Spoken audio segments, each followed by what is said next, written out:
Well, I'm so excited to be here. Good morning. Good morning.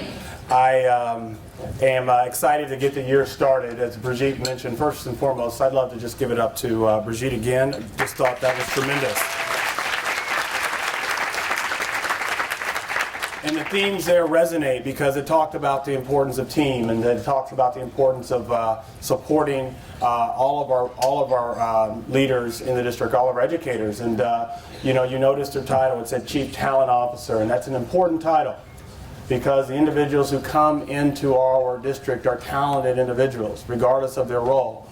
And we want to be an organization that recognizes that talent, that nurtures that talent, and appreciates that talent. And so it's just so appropriate that Brigitte started off this morning the way she did. And it was also appropriate that before we start talking about our work to serve students, that we had an opportunity to see students today perform. And so if you just give it up to those students again, I was so impressed. Part of me wanted to get up on stage and do some things, but my back really would have been hurting. And so, folks, I just want to welcome you here this morning and just get it started by just sharing that, folks, we really want to make sure that everything we do is preparing our young people for their ultimate goal, which is to be successful after they leave us.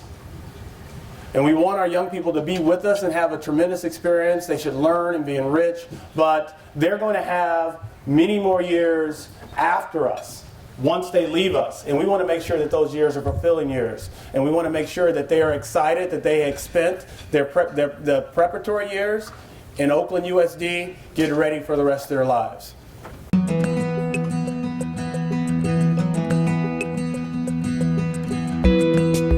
With community school, we are college ready, career ready, and we're ready for that community too. We're ready. We're ready. Estamos listos. We're ready.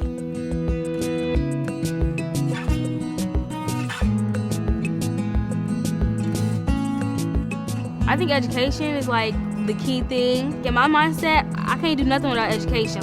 When we came here, I remember they asked us who wanted to go to college, and everyone's just like, nah, no thanks. Now it's not even a question. There's no other thought. When I look around the school every day, I see success. Kids who were written off.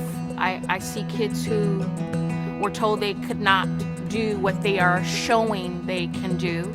And I see a community who are proud of these kids. College ready. I'm college ready. Career ready. Career ready. Community ready. I'm ready. We're dealing with the student, the family, and the community because that's what ensures academic growth. There's a lot of things that need to be in place for a child to sit down and be ready to learn. I think that's what any parent wants for their kid, is a school that's really there to meet their needs on not just a surface level, but actually going very deep into what the family and the student needs. Yes, we look at the child as a whole person. The education needs first, their physical well-being, the emotional well-being. Community schools allow us to meet kids' needs so that they can stay in the classroom. And it allows teachers to further challenge kids because they're being supported. You can be more rigorous with them because they can handle it. When I took the school 6 years ago, the API score was in the low 500s, and now we're actually pushing 750.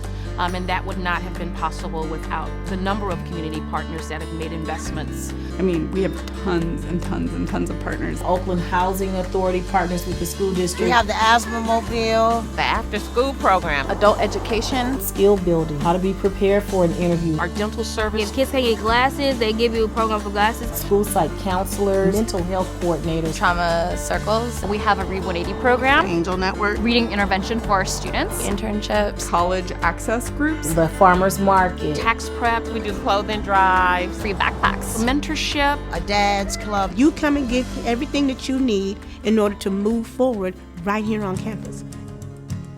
We have school community managers at sites now to help us bring in more resources to help families. We start coordinating services before the school year even begins. We meet together, talk about what services we absolutely need to have, and then we work to make sure that that can happen here. There's a whole lot of work that's going to go into helping a student be successful, and we all need each other to do that. So data has clearly indicated that the school sites that actually have high parent participation, students perform better. Since the school has placed an actual parent center on campus, parents can come into the center, which is their space. Just building community. You see a lot of parents walking around taking ownership of their schools, and that means a lot to families where they can walk around and say, oh yeah, I did that. If parents have a question about how a class is run, they're more than welcome to come sit in a class. Just like the community partners are more than welcome to come sit in classrooms and see how things are done. A general openness that the whole school has. When you bring in other organizations, you bring in families, it changes the whole feeling of the school. It becomes like a magnet, and others want to be part of it. This school, yes, is a huge, huge part of my life.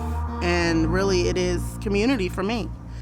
My eyes are open more to the community, not so much the community being violent, but there are real people that live in a community, you know. There are real people with so many talents and skills. They just need to come out. When I think about a student who is dealing with severe trauma just because of deaths in their family, and they're on the verge of dropping out of school, and when we can give them the services they need to keep them away from that, keep them in school and studying, it changes the whole dynamic of their life and of our community. Our school, even though it's surrounded by all this chaos, it feels somewhat to be the safest place. We come to school to learn, and this is what we're gonna do.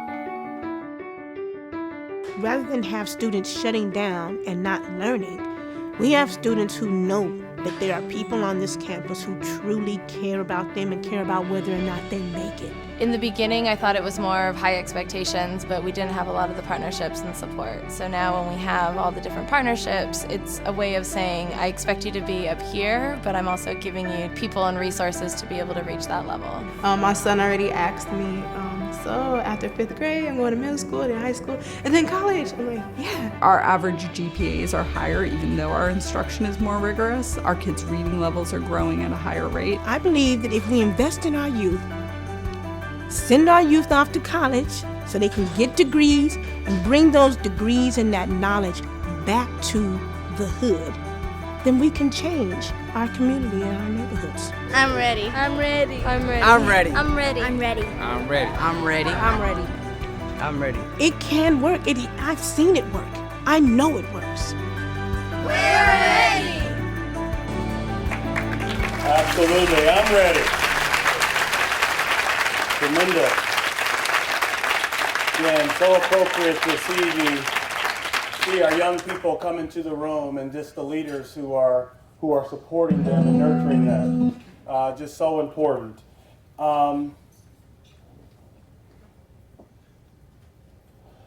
Last year, on one of the trips to school, I always drove my daughter to school every morning.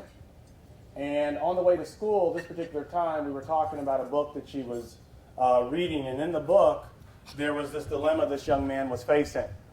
And the young man was facing having to decide whether or not he would fight some individuals who were testing him, who were bullying him, or if he would align with the expectations that his mother or his parents had for him.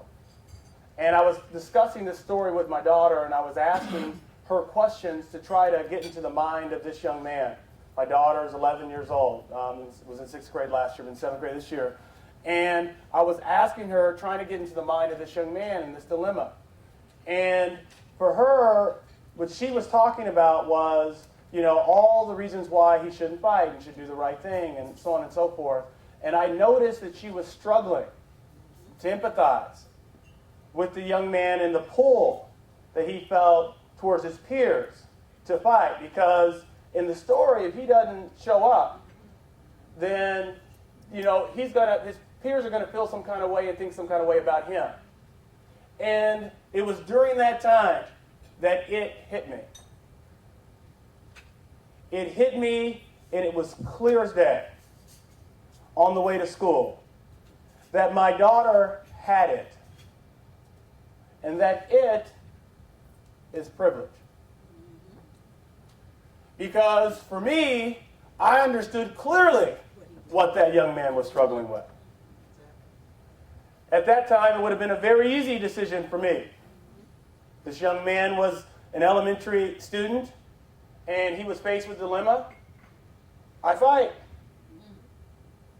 That would have been a simple decision. And what it got me to thinking about after I dropped her off, we talked through it and made sure she understood this young man's perspective. What it made me think about is just how powerful high expectations are. Folks, I was born to a single parent. My mother was 18 years old. She was on her own since age 12. We're in Wichita, Kansas. We didn't have a lot. Boarded up houses, drugs, alcoholism. I don't drink alcohol really now because I was so used to being around people who alcohol was so strong emanating from their pores that I could not stand the smell. Being around individuals who smoked and got high, folks, that was every day. That's just the way it was. The adults that I was around, what they looked forward to every weekend was going out. It got to be such a big deal that I thought, I can't wait till I go out. I learned later that it was overrated. Folks, what I can tell you is the one thing that pushed me through is I had an adult, to start with a mother, who said, you'll go to college. First day of kindergarten. It'll always resonate with me because I don't know if I was looking to get it over with or what, but I asked her, when does this end? And I'll admit to being a bit of a mother's boy. I love my mother. I love her dearly. And she said to me, it ends when you graduate college. My mother never went to college, but she knew then that I needed to graduate. And I know that we have young people who, they don't have a mother who's telling them that, but it can be an aunt, it can be a coach, it can be a mentor, or it can be you. And I want to just push this, that regardless of what we went through, whether the lights weren't on, whether or not we had a bill, hope for a check so we could put something on a bill, regardless of those experiences, the expectation was that you'll take care of business. You'll go to college, you'll take care of business. And that's the expectation that we need to have for our young people. We need to certainly empathize. We need to provide the support. As the video talked about, be places where their families can get to have their needs met. And understand that those are means to an end. And the end is they must be educated. So that one day, they may be driving their child to school. And their child may be reading a story that resonates with you, resonates with them, but feels so foreign to their child. Folks, we are here to try to provide all young people privilege. All young people the privilege of knowing that they have a great education and that they can give back to their community. They can be a part of their community, but they don't have to manifest all the negative aspects of their community. It's important that we understand that we are here to ensure that our young people are successful. And with that, I want to just call out that all of us have to play a role. It takes a team to get it done. In fact, teamwork makes the dream work. And with that, I want to just thank several members of the OUSD team who have been so instrumental to our work in preparing us for this year. Folks, there are large numbers of individuals in the back to school team. They've been working tirelessly. They continue to work. They're talking about every little detail, trying to make sure that the beginning of the school year is as easy as possible for you, your teachers, our students, our staff, and our families. I appreciate you. The core principal summer planning team. Folks, there are several individuals represented here in our school buildings who worked throughout the summer to help us think through what continuous improvement could look like in Oakland and to make sure that we get off to a solid start. You'll learn more about their work, but I am so appreciative of finding educators dedicated and willing to do this work and to partner with me through the summer. And thank you. Our human resources team. Folks, a lot of shifts, a lot of changes, but they have been working diligently, and we're talking about position by position and need by need and individual to ensure that we're ready for the start of the school year. And thank you. I appreciate you. August Institute Planning Team. There are several individuals who pulled together to make sure that we were ready to go, that we provide the type of professional learning experience that you deserve, and I appreciate all of those individuals. The communications team. Folks, getting the information out and making sure that you know where to be and what to do, but also as issues arrive, as issues often do in every school system, urban school system, certainly across the country. And this is my 5th one. And certainly the things that have happened in Oakland over the years, when I've heard about those things, they sound very familiar to me. They happened in every other district I've been in. But we need to have a communications team that is on the spot, that can communicate, tell the facts, tell the truth, and we need to get better, say we need to get better, and move on.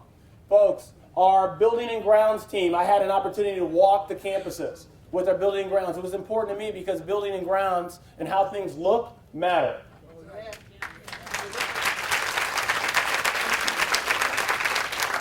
And we spent time looking at everything. The dirt and the dust balls that gather up in the corner, the graffiti, no matter how small, can't be there. What do the windows look like? Because glass is for seeing through or casting a reflection back, not posting signs on. And so we were looking at all of that and talking about how the learning environment is an educational environment, necessity. It's a teacher for our students. And we must present ourselves as though we understand that. Folks, our instructional technology team, we're talking about how we can ensure that our entire district has wireless access within the course of the year. We have to figure that out because the types of things we want our students to do require that they are connected. And I like being connected, so I certainly want our young people to be connected. And then our business and finance team, because folks, I will say this, we must be better stewards of our finances. We have enough to do what we need to do for our young people. But we can't do it any kind of way. We have to be focused and make sure that we're using those dollars to ensure that our young people are put in a position to be successful. Our academic teams and our central office support teams. Folks, give it up for all those individuals.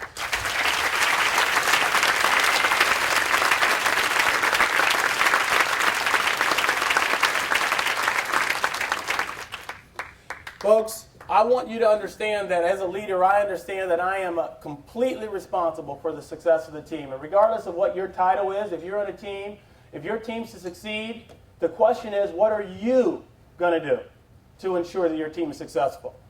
When we're talking about things that could be better and you're pointing a finger, notice the 3 that are pointing back at you. Because the success of a team is dependent upon each individual in the team. And that means that I must be clear and provide clear direction. I must provide correction when it's necessary. I must provide coaching support. And then I must provide celebration and acknowledgement when they do a great job. And I want to make sure that all of our leaders in here are recognizing that that's an extremely important part of who we are and who we want to be. And it's important that we recognize that any success that we have comes with the contributions of a full team. So, our theme, together, we're Oakland Ready. And our professional learning themes for the year, building college and career readiness by increasing academic rigor, transforming school culture and supporting our people, and building and leading community schools. And with that, folks, there is a larger team, a larger district team. It starts with our board of directors, and we have a few representatives in the room, and I'd love to get Director Hinton Hodge, and Director Harris, Director Torres. I saw you. Please, come up. You can't hide.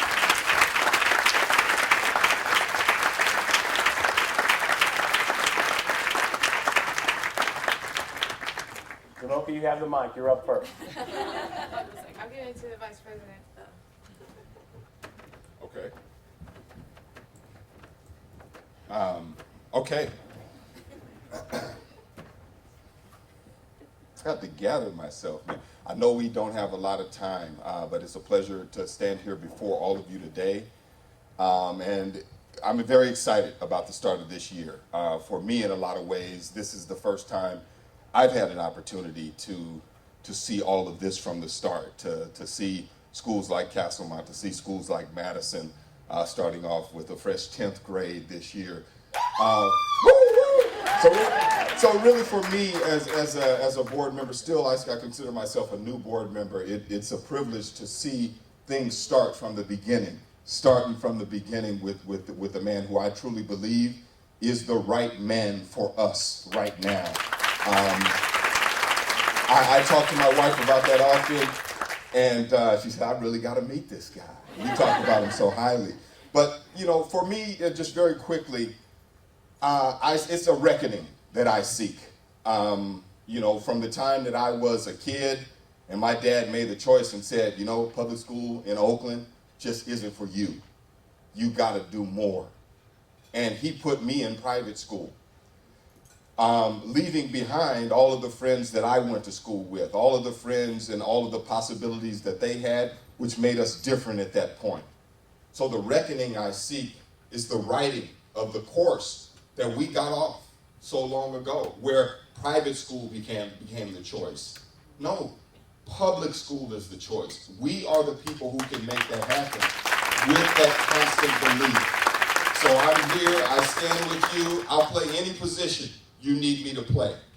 I am behind you, this board is behind you. We truly believe this is the hour that Oakland takes the stage as the leading school district in the United States. Believe it, it's possible. You got a great leader.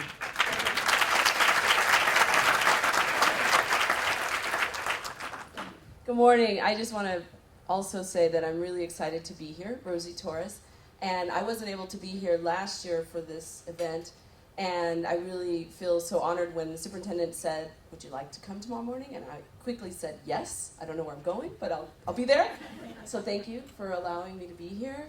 And riding up in the elevator, instantly excited because I could feel the energy. I wasn't even up here yet, but I could feel it. I rode up the elevator with folks I hadn't met.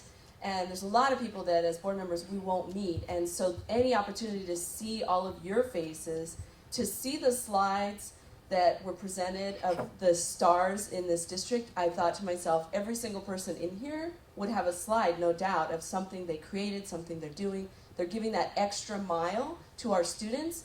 And that is very encouraging as we sit up there twice a month, if not more, to 1 in the morning, midnight, even later, you know, but those things are going to change because I know I have a lot of faith in our superintendent. The 1 in the morning will change, folks. So, nonetheless, I wanted to just touch on the college and career readiness that you're going to be discussing even more this morning. I feel very similar to the superintendent in that I was not on track for college. I was not on track for graduating high school. In fact, I dropped out in 9th grade. My parents were going through divorce, hard times, went from private school to public school based on finances. Things were hard. But for me, it was in my faith-based community that I was exposed to a woman who looked like me and who was a career woman. And that changed the course for me tremendously when I got back to school as a 10th grader. And I just feel that the reason everyone's here, as already was said, is for what's going to happen for the rest of these students' lives after they graduate. How are they going to contribute to our society? How are they going to make Oakland great? Because we know Oakland is great. How are they going to make California great? And how are they going to make the world an amazing place? And so I just see that every student, and I know every one of you believes that every student has this flame, and we cannot let that flame go out. We have to build it, we have to grow it, and that's why you're all here so early in the morning. And I know you had a wonderful summer and you're rested, so I'm excited, and let's get to work.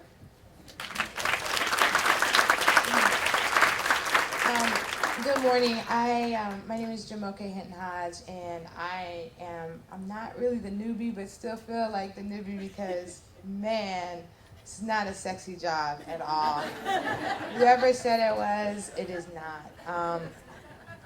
And I know I made a few commitments this year when I walked into the new year. We had a retreat last week, and I said, I'm going in the paint. I'll play offense, I'll play defense, but I'll be in the paint this year. Because there's a few things that are really important to me, and they're about the conditions of our school district. And the second thing is also how we think about and talk about our school district. The superintendent, I have a couple of great quotes from him already. One is, I don't understand this go slow to go fast. Y'all remember that? It's on videotape. I was like, yeah. He was like, no, you go fast to go fast. So that's one thing. And another thing he said is, a child is only in 3rd grade once. So we have to get it right in 3rd grade. So waiting around. So what are the conditions for that we really have to have, and what's our attitude and what's our mentality, and what is it that we actually stand up against other people, be it Sacramento, be it whoever, that says that we're not ready, or Oakland's this, Oakland doesn't listen, Oakland is not about community, right? Because I sit and hear that all the time. We hear that at board meetings, that we're not about it, that we're not inclusive. I'm not listening to that. I know where our hearts are, I know where our minds are, and I know where our commitment is, and where we get in the paint, and where we will go and be gritty around what it is that we need for this school district. So there's some hard things that we're going to be pushing up against. We got to get rid of a loan. We got to get $6 million to $10 million every year we actually send to Sacramento. It doesn't come to you. It doesn't come to our students. Those are hard things that we're going to have to push on. And then the other piece is 1025 2nd Avenue project. I couldn't stand that building for a really, really, really long time. And I remember the past superintendent, he said that he parked his car once, it was like the first week of school, and the building fell onto his car. But you couldn't talk about the building, you couldn't talk about it because that was the adults, right? Like all the money had to go towards the students. All the money had to go towards teachers' salaries, your salaries, things like that. And we couldn't deal with that building. But what I knew is that HR was in that building, my cousin back there. People were payroll, making sure our checks were cut. Custodians were trying to piece together, pull together the dripping sinks that were constant. Wait, don't get Jody London talking, right, about the waste of energy, right, in that building. And so I'm just saying that to say that building is important to me. That building is going to be the beacon of Oakland Unified School District. It is going to be a beacon in Oakland. And what is it going to take for us to make sure that we build a state-of-the-art educational center where our young people are going to show up, our parents are going to show up, you all are going to show up and say, this is a place where I can grow, this is a place where I'm going to learn, this is a place where I'm going to teach, and this is a place that I'm really proud of. And so those are not going to be the sexy things, but I feel like we've got to do that. We've got to create the conditions in our community that bring beautiful, light to the work that we are doing. And I know I'm over super, but I just wanted to leave with these 4 agreements that I just love, because it was thinking about how you block stuff out sometimes, you need to. And so the 4 agreements, Don Miguel, and I know many of you have probably used them and taught with them, hopefully. Your children could learn the first agreement, which is be impeccable with your word. And the second is don't take anything personal. And the third is don't make any assumptions. And the fourth is always do your best. So have a great school year.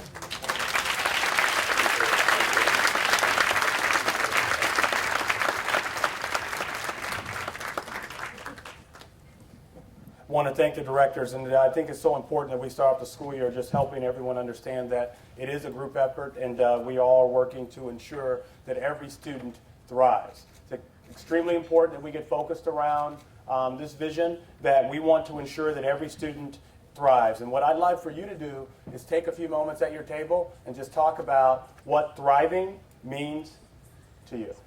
What I'd like to do is I'd actually love to call on a few individuals to share out. We'll just only get to hear from a few individuals, but I'd love to just hear from the room quickly, just some of the things that were mentioned in terms of what it means to you in terms of thriving. Do we have someone?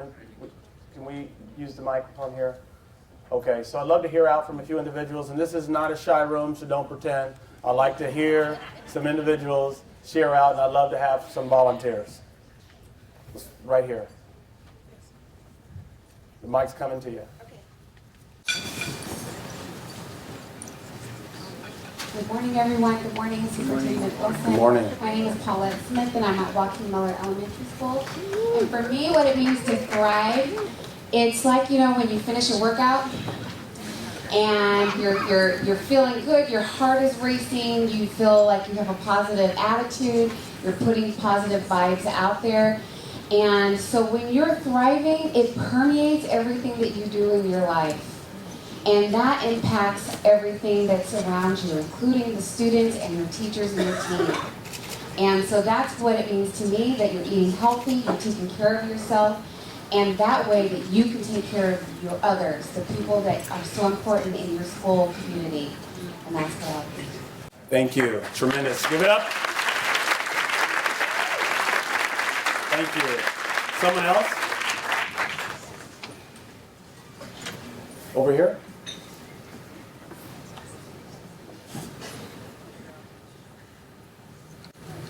Stacy Wyatt, Alliance Academy.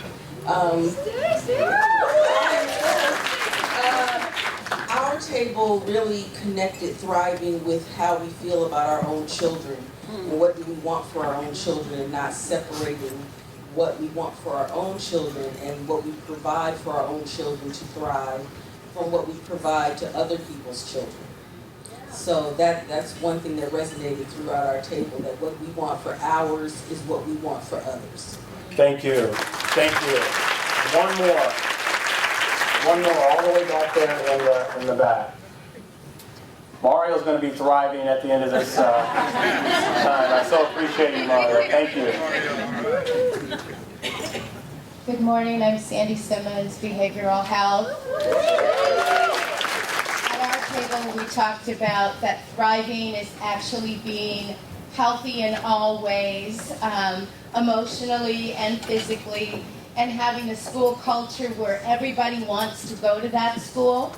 And I just wanted to shout out, we mentioned Martin Luther King, where parents love going there, I love going there, and talking about school culture where people treat each other with respect, they speak to each other with kind words, and that there's a little mirth, there's a little joy, and that there's laughter and growth and joy. Thank you. And Roma, I enjoyed going there. Thank you. Thank you. I had a tremendous time, tremendous example. So thriving, and folks, I'm getting ready to do some of that go fast to go fast. So just to share really quick, all students graduate prepared.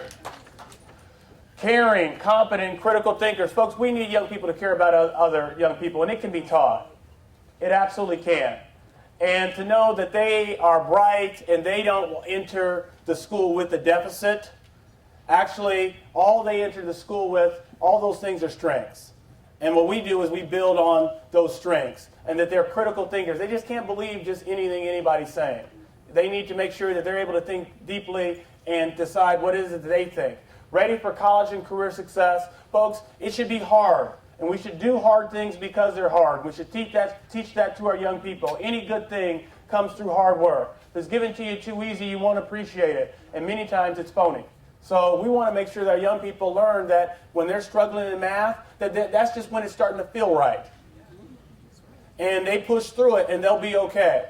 They'll come out the other side. They're formed, they're informed, they're engaged, they're world citizens, and they should have fun. You know you're getting it right if your students are excelling, and at the end of the day, you ask them how the day went, and they said it was fun. They'll be back tomorrow. And that's a big piece of the puzzle.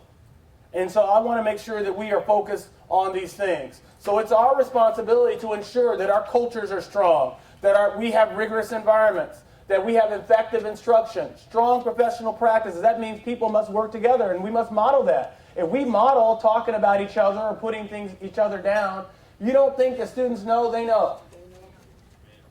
And if that's what we model, then that's what they're going to do. Students come first. It's not that we aren't important, folks. It's just that we're only here for them. So if we're winning and they're losing, we're losing. They come first. Accountability. All this rest of this stuff without accountability means nothing.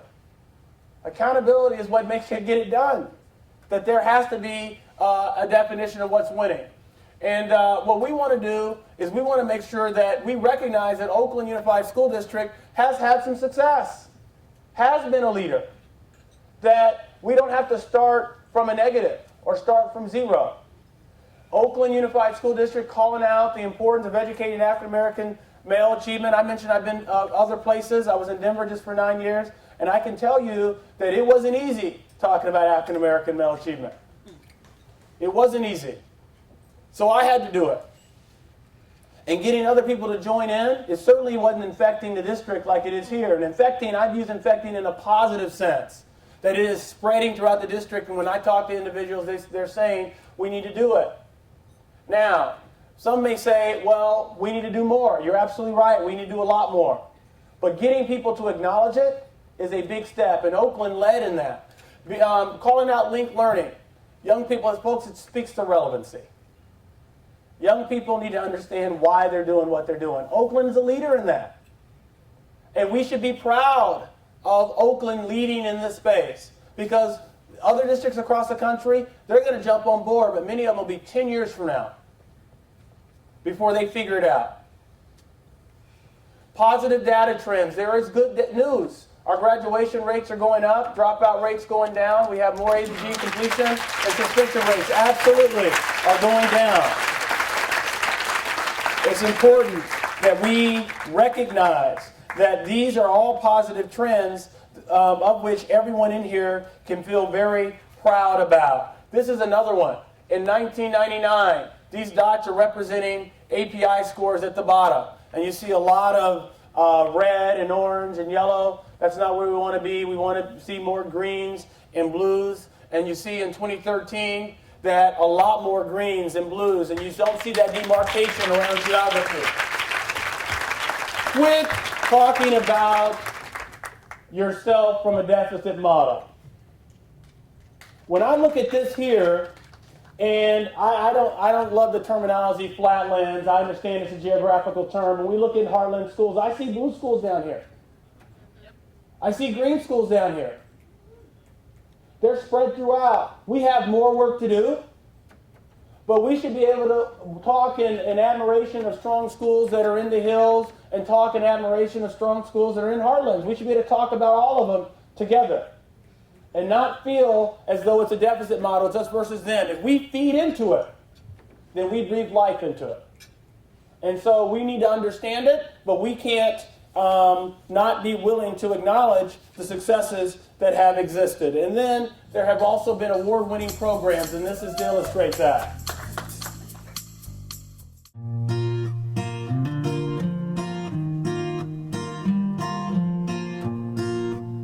So it's down to you, and it's down to me. If you want her dead, by all means, keep moving forward. There's nothing to explain. You're trying to kidnap what I've rightfully stolen.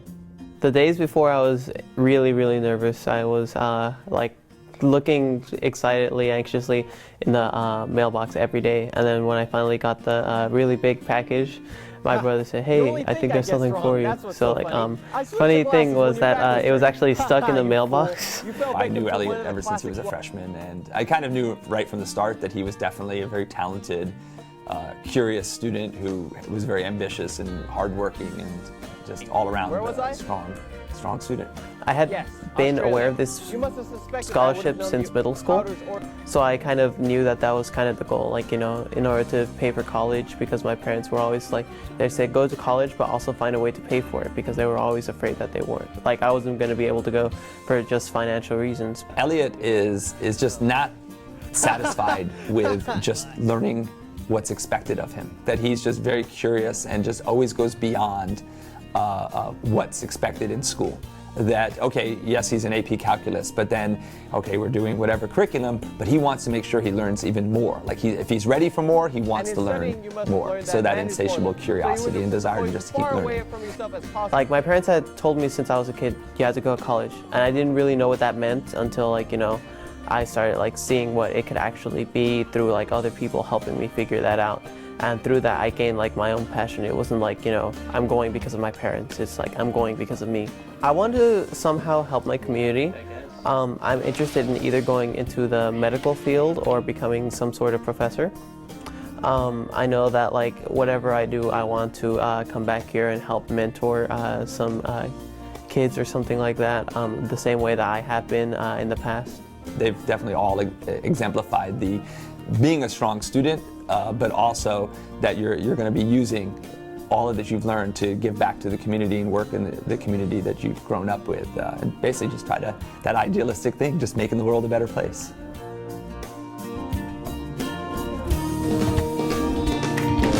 Yeah, thank you. And to all of our Gates Millennium Scholarship winners, and folks, please forgive me with any mispronunciation of names, but I do think it's important again to bring students into the room. And so in addition to this young man, I see at Life Academy, Maribel Padilla Carrasco and Ratana Saad. LPS College Park, Miguel Meza Mariscal. Oakland R&D Campus, Monica Medrano. Oakland High, Shirley Lai. Oakland Technical High, Cindy Wang. Skyline High, Fiona Tang. And Skyline High, Michael Wong. Give it up for all those students.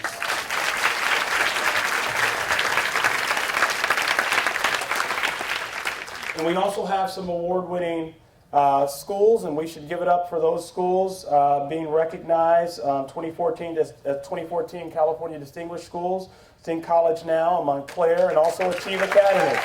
Give it up. You always be very proud of those individuals for achieving success. Their success is our success, and because they are here in Oakland. And then award-winning staff. Let's give it up, please, for Marcus. Marcus Board, and also Aisha Warfield, named California Teacher of the Year. Marcus was named California Classified Employee of the Year, right here in Oakland.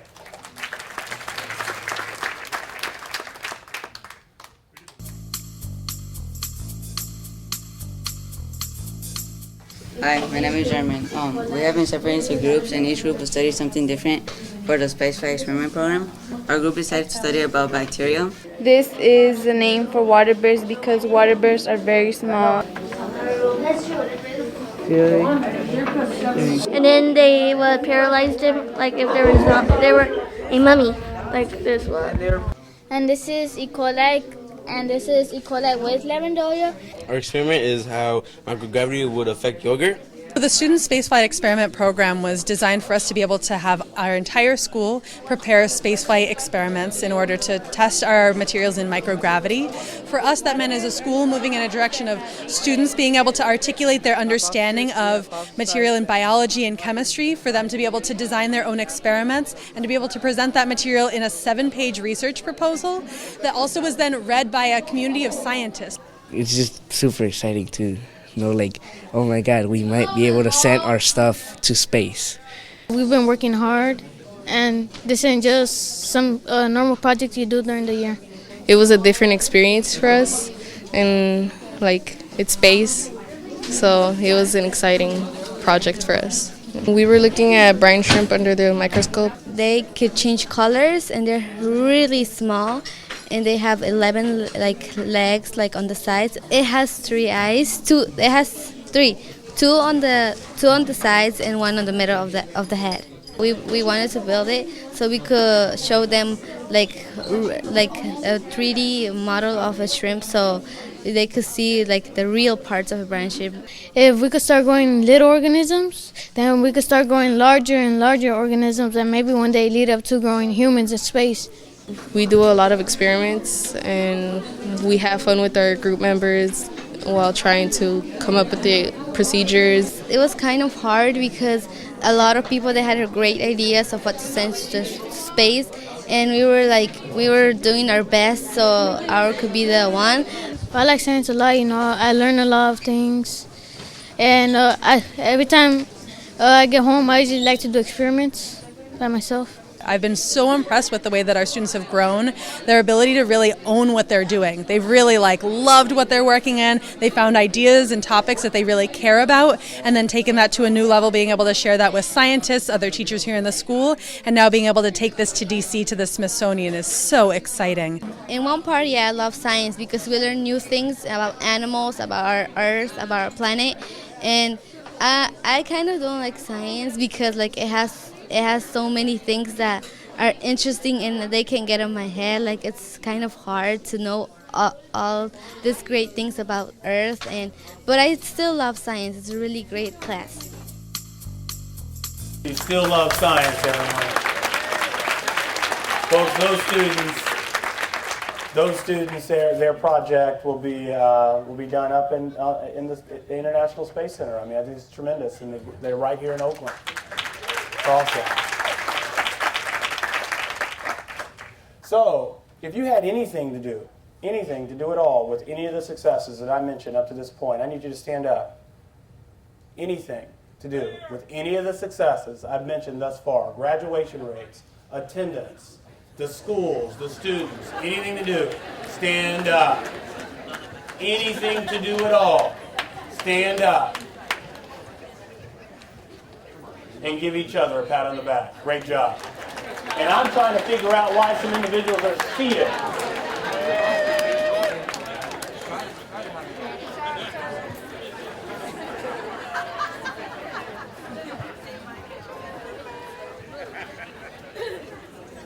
It's always appropriate to acknowledge. If you helped ensure those individuals got paid, you had something to do with that. I'm just being real. Okay. So, folks, as important as it is to celebrate the things that we've done well, we have a lot of work that we need to do in recognizing that if our students are not thriving, it has a tremendous cost. If they don't graduate, it has a tremendous cost. Higher unemployment, dropping out, and living in poverty, making tens of thousands of dollars less than the individuals who go on and get a college degree. That we could save money. It's healthcare costs. That's money that could go back into the economy. It's about contributing into the economy. It has a cost. And many times it's a lifelong cost. Incarceration. When we talk about saving lives, it's not hyperbole. It's real. That's what we have to do. We have to recognize that and embrace it as real. 82% of all inmates never graduated high school.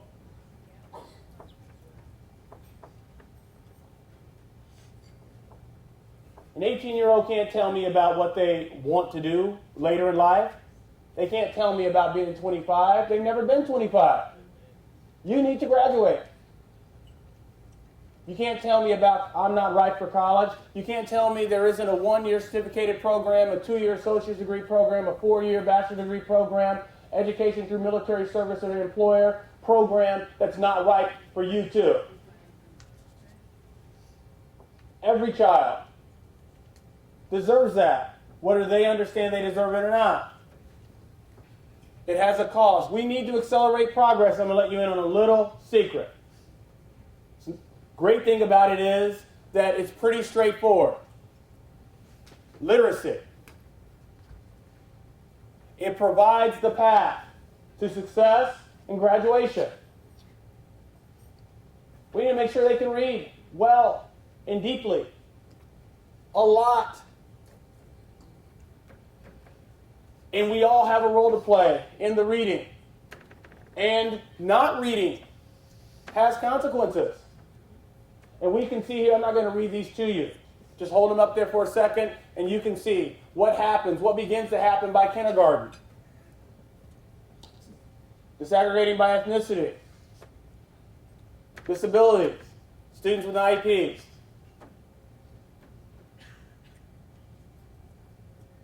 English language learners.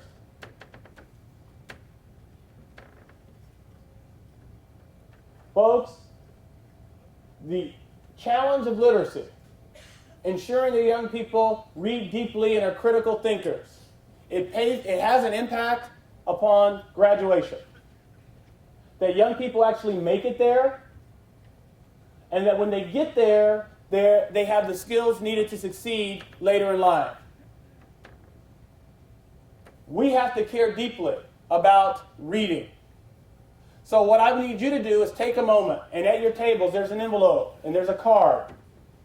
And I need you to take a moment and reflect on how will your actions with students, teachers, parents, support staff, or supervisors, the people who are supporting you, speak to your commitment to significantly accelerate student literacy. Take a moment, reflect, write it down. Put your name on it. Put your school or department on it. Grab an envelope. Put your name on that. your school or department on that, put the card in it, and seal it. And we'll collect those.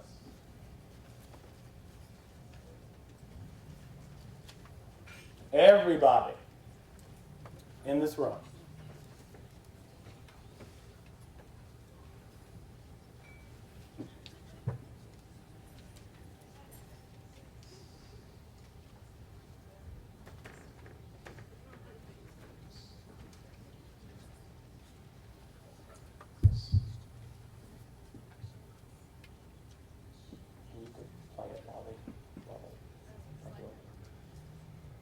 Keep going. The video we have to talk about the importance of now and getting it done, because there are individuals who will say it can't be done in spite of the evidence of school after school after school who get it done.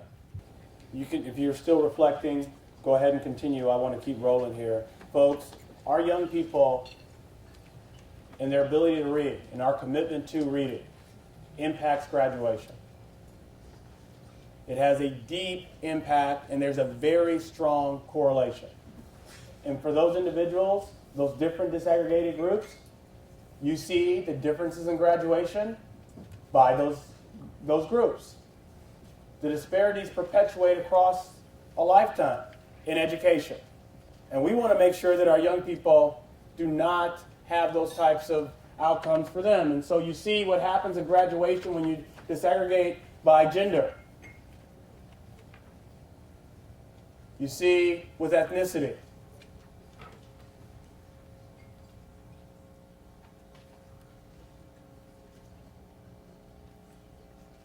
Students with disabilities or our English language learners. Large numbers of young people. These are lives. They have names. They have families. When they were young and they were sent off to kindergarten or preschool, their parents had hopes and dreams, and none of them included not finish it. We have an opportunity to make a difference. And in the clip, you see Gene Kranz saying, they will all come home. And you see the doubts. Individuals start saying, well, let's lower the expectation. All is too many. We have to decide that all is not too many, that we can get it done. Folks, how do we help get it done? We have to push them to do more. Advanced placement courses. It's great we're increasing graduation, but if they're not taking the toughest classes, what are we doing? People say kid doesn't fit the profile of a kid taking AP. Say, I don't like the word profile. Reminds me of too many negative connotations. I was once profiled. I can tell you about being stopped all the time. I can tell you about having coaches talking about other athletes on the team. Folks, I went to a school that was high performing, large numbers of National Merit Scholars on the team. I was the best student on the team. You should have been talking about me. And how many of our young people are filling that profile, but not in the class? I'm calling this out. Getting students ready for advanced placement starts at elementary school. Ensuring they're in those courses and they have access and they're being supported in those courses and being pushed and challenged, and understanding that when they feel hard, we're hitting a sweet spot, that gets nurtured and developed in secondary schools. And we have to own this, because that's not good enough. Special education. We have to make sure that we are not over-identifying African American students for special education.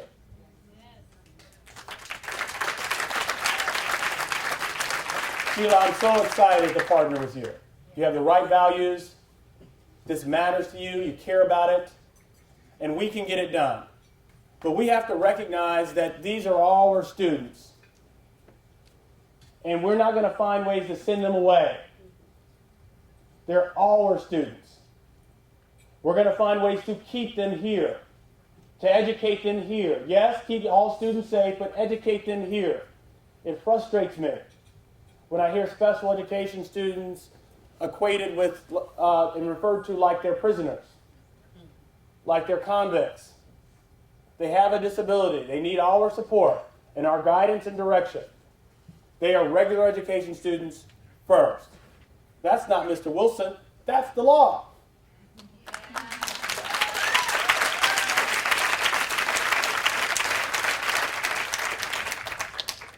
This is just showing the different types of disabilities, and I encourage you to do this. For those folks who have struggled with inclusion, I encourage you to do this. Look at your data of all your kids. Just rank them. And then next to them, put students, and identify the students who have IEPs. And what you're going to find when you look at that data is there are kids who have IEPs who are scoring higher than kids who do not, but yet we want to pull them out. It makes no sense. It's illogical. We need to include them. Find ways to support them and ensure they get the intervention or modification that they deserve. Folks, we are making some progress with our special education students in terms of graduation, in terms of other things, but we need to do more. We need to do more. We're suspending them at twice the rate of everyone else. Think about it. They need more of our help. Folks, now listen, I know what I'm asking you. But you got to have patience, you see, because my sister was on an IEP. And I know, boy, she could push my buttons. But this is what I knew. She wanted my attention. I'm the oldest. And by providing her that attention, by helping her understand that she's smart, she's capable, she can be successful, she decided she would be successful. As a matter of fact, she decided to graduate before her older brother did. Not this older brother, my younger brother, who's 2 years older than her. She decided, I'll graduate with him. It can be done. We have to decide. Severe learning disability, one of the worst cases of narcolepsy in this country. And she got that done. Again, more data with our students with disabilities, just recognizing that we have to make sure that they're participating in pathways. And folks, just to say this with pathways, we have a goal of 80%, stated goal of 80% of pathways. I'm letting you know, all secondary leaders, this is 100%. 100% of students should be in pathways. And we're going to have to do the hard work to make that happen over the next several years. We'll be thoughtful, but it has to happen. If it's good for most of our students, it's good for all of our students. Which student are you going to pick that shouldn't be in it? Think about that. It's okay. Those of you feel, be proud about feeling good about that. That means you can clap a little louder.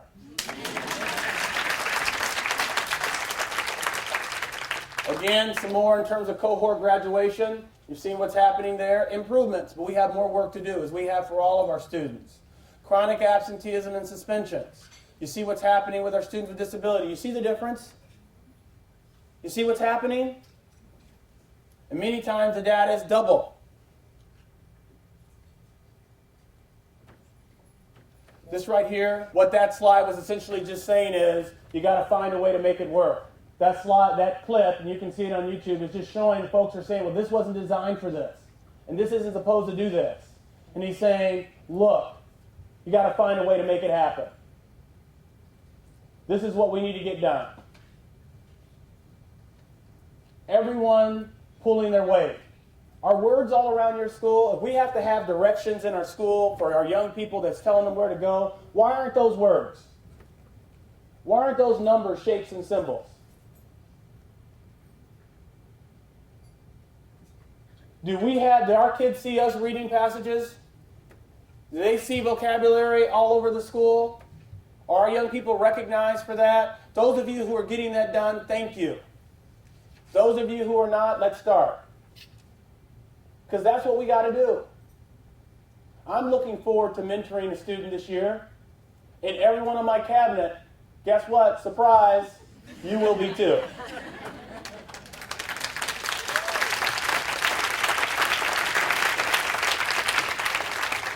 Because 99% of the failures come from people who have a habit of making excuses. And folks, I just want to be clear. Excuses are the things that we use to explain why we can't get something done.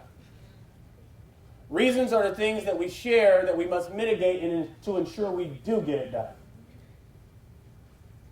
As soon as we start saying we can't educate them all, excuse, my ears are closed. Folks, I'll be looking at you. Sometimes I'll just interrupt you, and I try not to interrupt people, but sometimes it's just so hard when those expectations are being lowered. But just know my ears are closed. As soon as I start hearing what our kids can't do, as opposed to sharing what some of the challenges are, and then following quickly with, and this is what we're proposing to do about it. This is how we are going to solve that. Folks, we must recognize that attendance matters, and you're seeing what's happened here with chronic attendance. And folks, I want to share this, because this is a transitional slide. We must have more than instructional leadership. So we are going to have to repurpose how we do work in the district. And I'm going to share more about that in a second. But instructional leadership, part of our school leaders, is vital. So when I came into the district, I was hearing folks having this discussion. And I just want to be as clear. Yes, you need to understand what your teachers are teaching as deeply as they do. You have to. Would you have to be as good at it as them? No, not any more than Phil Jackson was better than Michael Jordan. Because he wasn't. In case you were wondering. But he needed to understand what Michael Jordan needed to do to unleash that talent. And that's what we do. We understand what our teachers need to do so they can unleash the talent, the expertise, the skill. Folks, there's nothing like walking into a master teacher's classroom. Folks, I am just in awe every time I do it. Because I see them manipulating the young minds and getting the young people to do things that they didn't think they can do. And I'm thinking I could sit here all day. Now, my scheduler doesn't like to hear that, but that's what I'm thinking. I'm enjoying this. And so we need to care. But, folks, instructional leadership, we need more than that. I need you to understand where we are. We pay $6 million a year. That's 75 teachers. A year to pay back a loan. I want you to understand that, because when I've been hearing more this, more that, more this, and I've shared with people, I want to see more in the classroom. Because we don't have the infrastructure and support to build up a lot more outside of the classroom. So we have to put it in the classroom. Folks, because we are where we're at, we're paying higher interest rates. It slows down bond projects. That's what the issue is.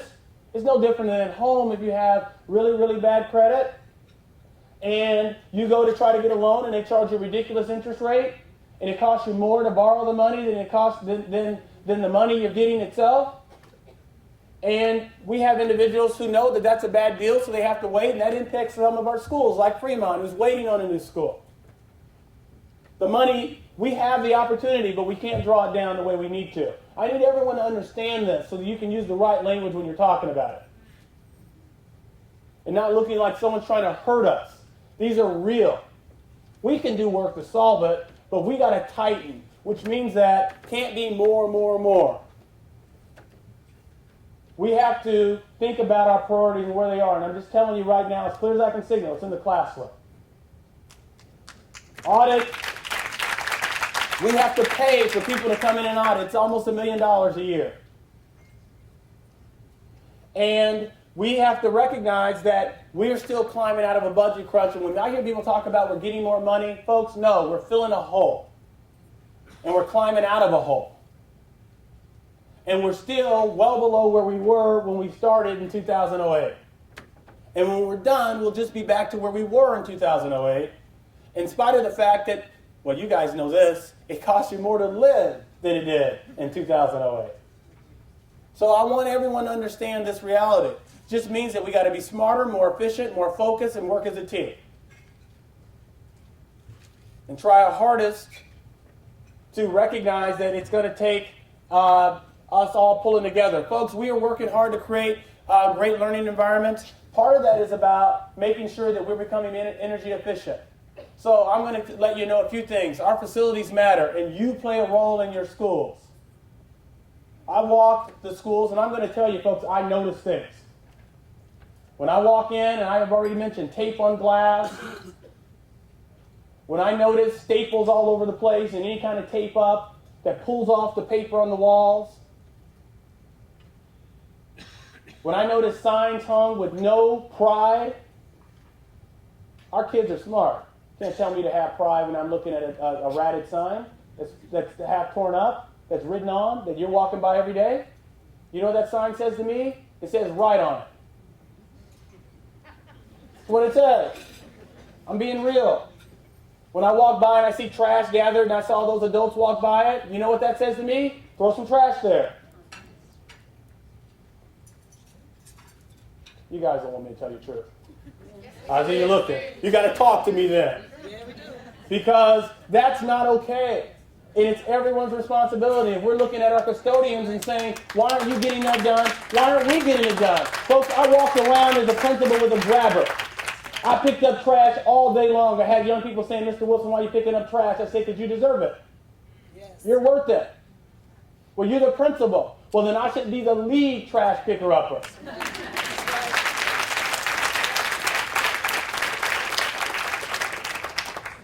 So I'm just trying to be real. Why? Because I learned this, that if I take care of the people who take care of me, they take care of me better. So I'm saying this to you because it does matter. And if we are putting up junk, then we can't expect to be treated as though we deserve to be treated poorly. But when you interject pride, young people get excited about that. They may not completely understand it, but they do get excited. This is how I know. Because I've seen people do it, and then I see someone come in and try to mess it up. And who are the folks that are quickest to defend it? The kids. What are they doing? You know, we don't allow this. We clean. We take care of our stuff here. These were the same kids who were trashing it a year ago. It matters. So I want to make sure that I'm sharing that with you as clear as I can share it. Social emotional learning. Folks, we are leading in this, one of a few districts nationally, leading in social emotional learning. We want to make sure that we're teaching, this is values education is what it is. It's values education. And we got to be able to present this to our teachers so it doesn't sound like it's some crazy thing. It's about having empathy for our young people. It's about caring about their experiences and looking at them as assets, not deficits. It's about not finding ways to get upset with them. Folks, I often say, and I have a colleague who joined me from Denver, and he's heard me say this a lot of times, and someone's complaining about a kid, I'll say they're 12. And you're trying to reason. It's a 12-year-old brain. What they're saying makes perfect sense to them. And you're arguing with them. What does that say about you? Folks, we're better than that. We're better than that. I'm being real. You just got to want to hear and receive it. Because it matters. Folks, no one rises to low expectations. Set the bar high. I used to come in every year in Denver and with my team, and I'd say we're going to reduce suspensions by 20%. For African American kids, we're going to reduce it by 30%. They look at me like I had a leg growing out of my head. Until they did it, year over year over year. That's why you see in Denver that used to be 83% of African American kids never received a suspension, which might not sound so bad, except for the white kids, it was 91, 92%. Now in Denver, I left it, 95, 96% of white students never received a suspension. That number is 92% for black kids. Still a disproportionality gap, but not where it needed to be. Folks, if they just keep doing what they're doing, they'll get to 100. We need to get to 100 first. No disproportionality.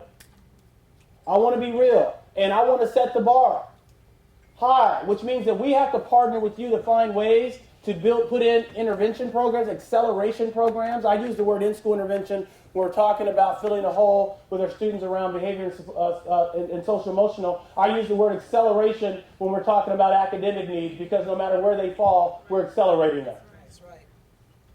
So I want to cast that distinction now.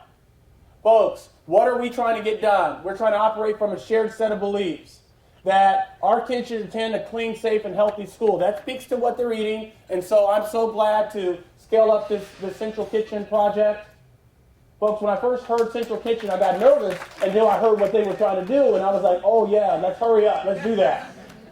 Healthy. But healthy also speaks to how we talk to them, how we treat them, and how we treat each other.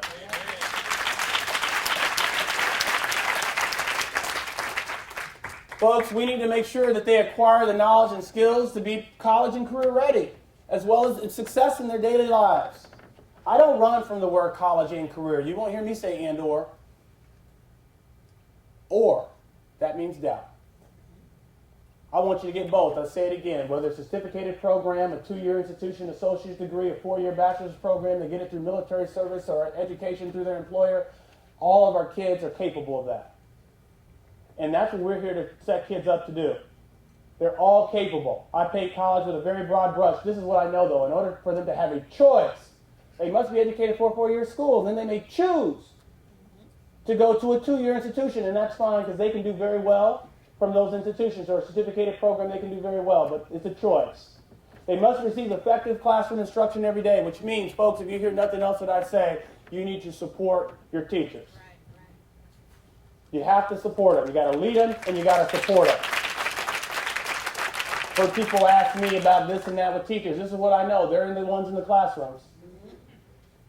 So if we make them feel like that we don't believe in them, then you'll have, as a group, individuals who don't feel believed in. Yes, there'll be individuals who'll shine.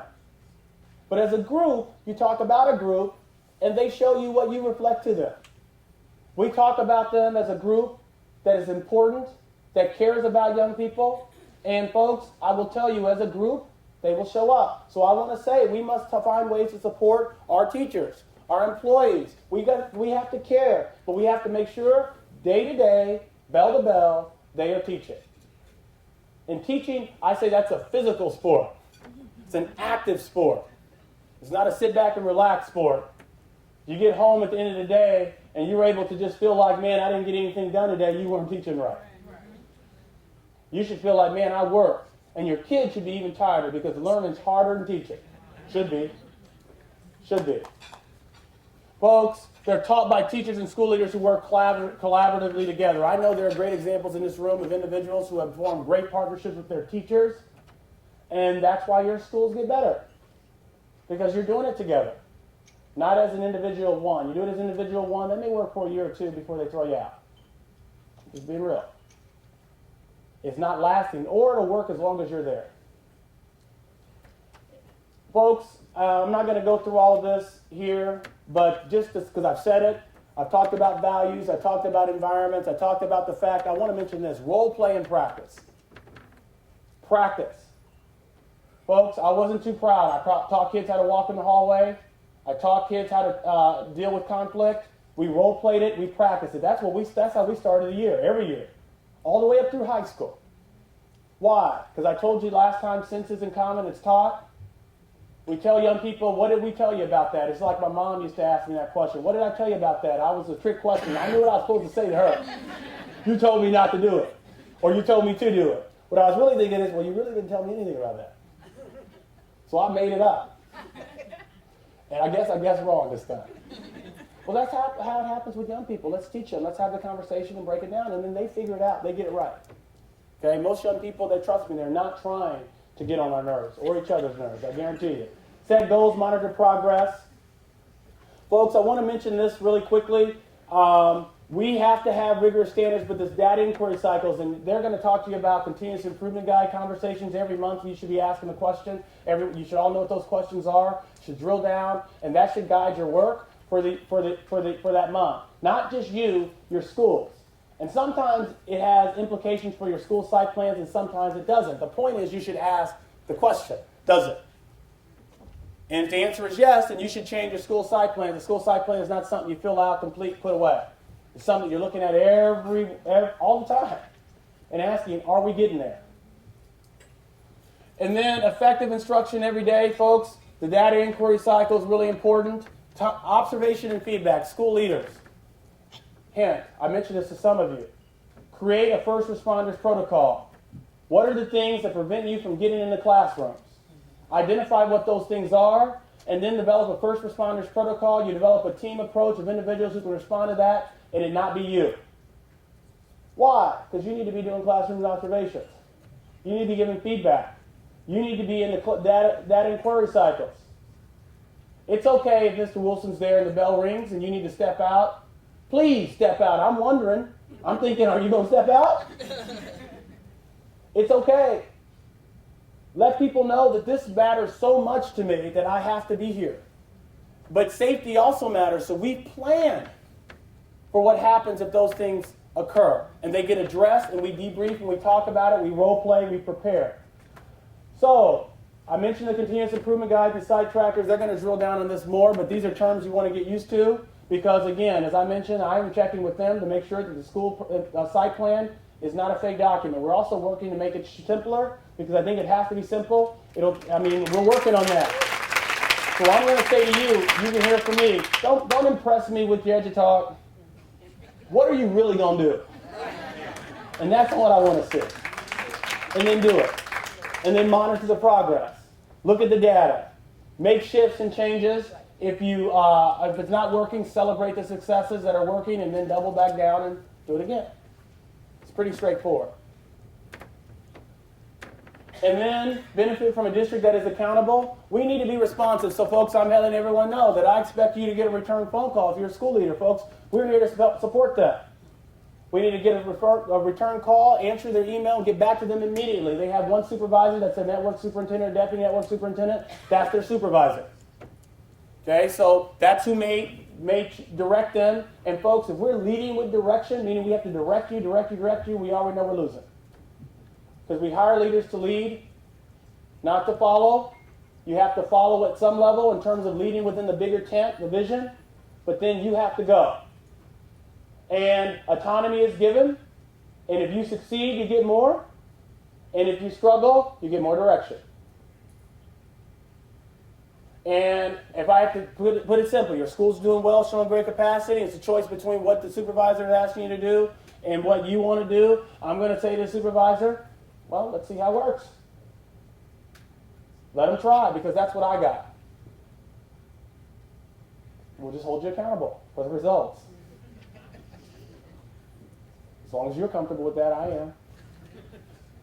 But that's what leaders want. 360-degree leadership. What do your students think? What do your teachers think? What do your parents think?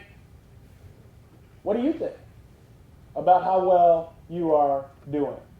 And folks, we need high-performing schools. So I just wanted to mention that. High-performing schools matter. And so these are the things that I'm doing over the course of the next several weeks, and just letting you know that this is what we're trying to get done. And so there are shifts and there are changes, and I know it'll be uncomfortable. Ask the questions. I don't work for the CIA, so it's not a secret. We can let you know what I'm thinking, and sometimes I'm just thinking out loud. I haven't decided yet. And so talking's good. And love to show this clip. We're ready to go? Folks, we are 200% responsible for the success of our teams.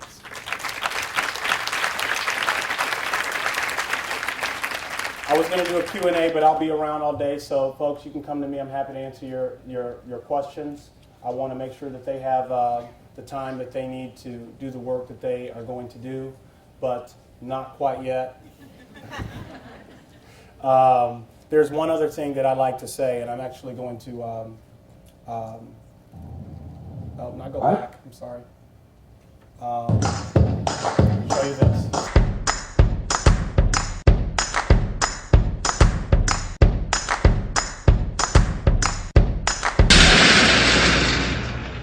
Whoa, that's not good. Oh, I don't need this.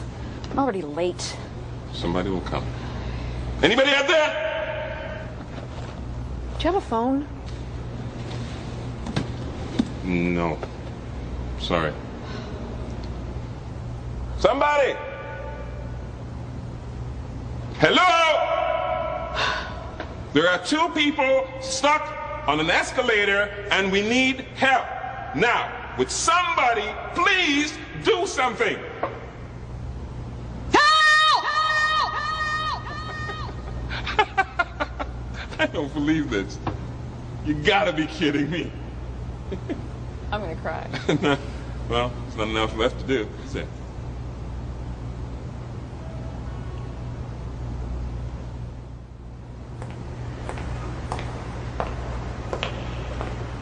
Hello?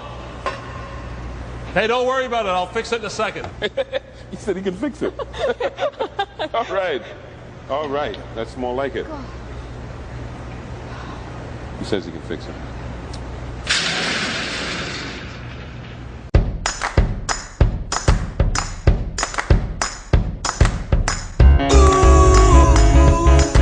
Walking down the sidewalk, kicking my feet as I'm moving to the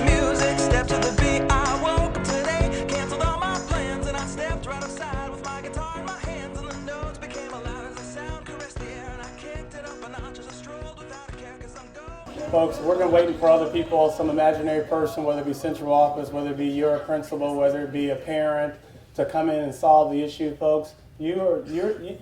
You're here to lead, and we got to solve it. I've given you the direction. I've tried to be as clear as possible, the things that matter. I'm happy to be of help to you. There's the email address. There's my work number. There's my cell phone number. I had some folks the other day. I gave them the number, then they called it, so I'm just pulling it out just in case some of you want to test it, but it is a number. And I do also want to just make sure, though, that you are respectful of it and think about what you would want. So follow the channels, follow the communication channels. I mean, so in your school, if your teachers or staff, their first thought was to reach out to your supervisor, that may not be the way you want things done or would want done for you. So just be respectful of them. Again, at the same time, I don't want that to be an impediment. If there's something you really need me for, then I'm happy to help, and this is how you contact me. I do want to say this. If it's going to take some time, because some people say, Mr. Wilson, you got a second? And I'm thinking, is this really going to be a second? Because I like to keep an ambitious schedule. I like to move and get through it and get through a lot in a short period of time. And I think folks are learning that we like to get through a lot, and I like to roll. So I don't normally have the time built in for a call, but I will answer or I'll call you back. But I need to know that you really needed me. If it takes more time, just make an appointment. Come in. We can chat. We can even also make an appointment for a phone call as well, folks. We are all we got. We have to do it together. And there are some things that I'd like to say about me, and if it's also true about you, I'd love to have you stand up and say just like me. If it's not about you, these aren't things that speak to you, you can remain seated. But those of you that this is true of, you stand up, please, onto your feet, and you say just like me after every statement I make. I am a learner. Just like me. I am a proud educator. Just like me. I love seeing young people succeed. Just like me. I believe in Oakland students. Just like me. And their families. Just like me. I believe in their communities. Just like me. And I am determined to succeed to ensure that they thrive. Just like Folks, me. Thank you. I look forward to an awesome school year.